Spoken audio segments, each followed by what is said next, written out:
A teacher can teach in a traditional manner no matter what the setup of the room is. However, a teacher cannot teach in the most effective way to get the students engaged and collaborating without the appropriate setup in the classroom. The biggest piece to it all is that kids have the opportunity to become more engaged in the classroom in a more comfortable environment for them. Sitting in straight rows, the old stereotypical feet flat on the floor, back against the chair, isn't something that's going to be very productive with student learning. Students now have a lot more active minds. Technology and different things has allowed things to become much more accessible to students. So when you have a different physical structure in the room that allows kids not only to collaborate back and forth between each other, you're meeting the needs they have. We'd be fooling ourselves if we were to say that kids don't collaborate, because the minute they walk out of your classroom door, they are going to be talking about the assignment or comparing what they do. So when you structure that in the classroom, they actually get more work done during the day. And the teachers who had the furniture in their classrooms is part of our pilot here. You were constantly seeing the desks being moved around the classroom when it was old traditional desks anyway. So in those classrooms, it wasn't changing the way the teacher taught, but it was making it more comfortable for the students. It was making it more accessible to the students. And the kids did appreciate that. It's hard to discuss that without addressing the furniture issue, because I do think that that does play such a huge role in it. And I've seen things that even go well beyond just having seating arrangements that can be restructured or regrouped with the kids, all the way to having some of the tables or some of the seating areas in the classroom being high top tables that the kids don't even sit by.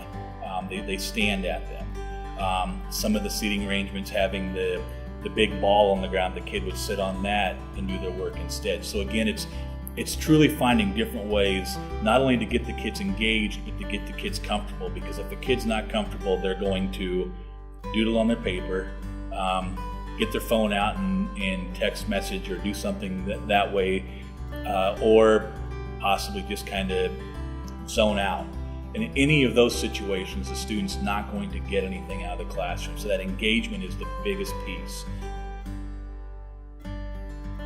Just as teachers need support in being able to teach in a different manner, we also have to teach the kids how to learn that way, because it was easy for the teacher in the classroom that we're sitting in today, because she truly teaches in a very effective way of getting kids engaged. The classroom helped enhance that, but she didn't have to spend a lot of time training the kids on how to collaborate, training the kids on how to become engaged, because she already had it there. If you're a teacher that's moving 100% from a very traditional approach to a more engaging approach with the kids, it's going to take some time up front to train the kids. Otherwise, they're going to come in and wonder, what in the world's going on? This isn't what we usually do here.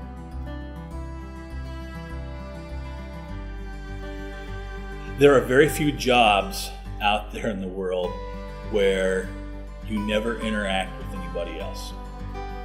And in fact, some of the national statistics show that the number one reason that people get fired from a job is the inability to work collaboratively with coworkers.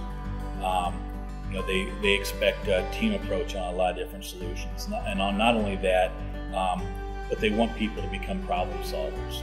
And as a problem solver, it's much easier when you're bouncing ideas or bouncing thoughts off of a group of people than just getting stuck in that one single approach that you would be in working on it all by yourself. The other thing with it too is that we really want all of our students to collaborate with each other, know how to get information, know how to use that information, or use that solution. And to do that, a lot of times in a traditional classroom approach, your high-flying students are always going to do real well because they work hard and they motivate themselves. Anybody but those high-flying students is going to run into roadblocks. because they may not know what the solution is right away. They may not have the confidence to gain those solutions. So if they're left to it on their own, that's when you start to lose kids, because if they become frustrated with it, getting them to continue on, it can be very difficult. When you have kids collaborating with each other and engaging each other, now you'll see kids become more confident, because you're going to have kids sticking with something all the way through to the end.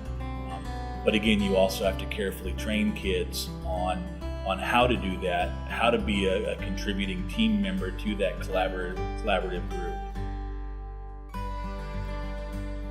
It's going to look differently depending upon the kids in the room and the teacher. But I can tell you that you'll know when you see it, or you'll know if you've walked into the ideal classroom. Because to me, if I walk into a classroom, there's two simple tests.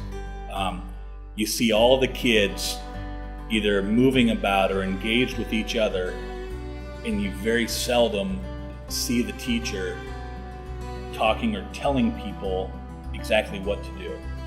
The teacher becomes more of a moderator or a coach, the guidance person on what you're doing, but not the boss or the person that's dictating everything. So when you have the kids collaborating with each other and the teacher is facilitating that learning, then you know you've come across something really good. The other test is that when the kids walk out of the room, in a more traditional setting, if you ask a kid what they did for the day, or when the kid comes home and the parents ask their son or daughter, what'd you do today or what'd you learn today, number one answer that the kid gives is nothing. Or they may tell you, well, today we did page 65, problems 1 through 20. But that doesn't tell anything about what the kid really got out of it. All they're telling you is, what they were graded on or what they perceived as what they were doing, but they really didn't tell you what they're doing. If you ask a kid, what'd you learn today, and they can give you specific topics, or if they can give you skills that they learned during the day, now you know if that kid really has learned something. And if a kid has learned something to the point where they can tell you what it was, then they were really engaged and they were helping lead their own education.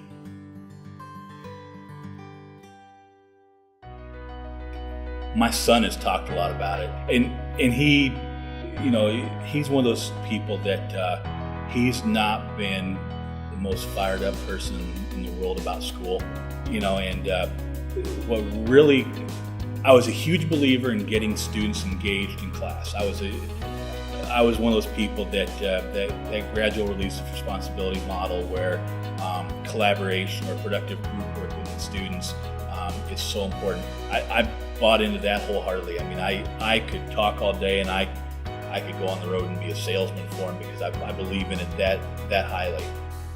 The physical structure of the room, I had not put that much thought into in the past. I had two teachers that just came to me and said, hey, they knew that at the last school that every year, I mean, it was a high school of 1,200 kids, and so we had 85 teachers. And so every year we re-outfitted a couple classrooms with different furniture in there just to put it on a rotation. And I had a couple teachers come and say, hey, got this idea. I want to restructure the way my room is. And one of those classrooms was the classroom that had the high top tables, and it had some of the low tables, and it even had beanbag chairs in the corner for kids to sit in a group there. My first thought was, well, are you going to be able to teach? And then I realized that, wait a minute, that question really showed that there was in the back of my mind, I was still picturing a traditional classroom, but I was expecting teachers to teach in a whole different way. So I went ahead and said, fine, let's go ahead and let's redo the classroom and see what comes out of it. And actually, that was one of the classrooms that my son was the most engaged in, never came home and complained about. And all of a sudden I realized that, maybe he's one of those kids that the only thing he has to look at is the back of the head of the person sitting in front of him, that's part of what his problem is in school. And he was lucky enough that both of the classrooms that we did as the pilot group here, he had both of those teachers here. So when it came time for the furniture to come in there, really it wasn't anything new to him. And actually the one teacher would tell you that he was one of those students that in sitting in the traditional rows or in sitting in the straight rows as before, he would be one of those kids who could not sit there in that desk the entire period. That he would have to get up at some point in time and walk up to sharpen his pencil, even though it's probably already sharp, that type of thing. But all of a sudden now you've got an environment that's more engaging, and you don't see the kids just walking around aimlessly like there's a tendency to do otherwise. And that's very true with a lot of students.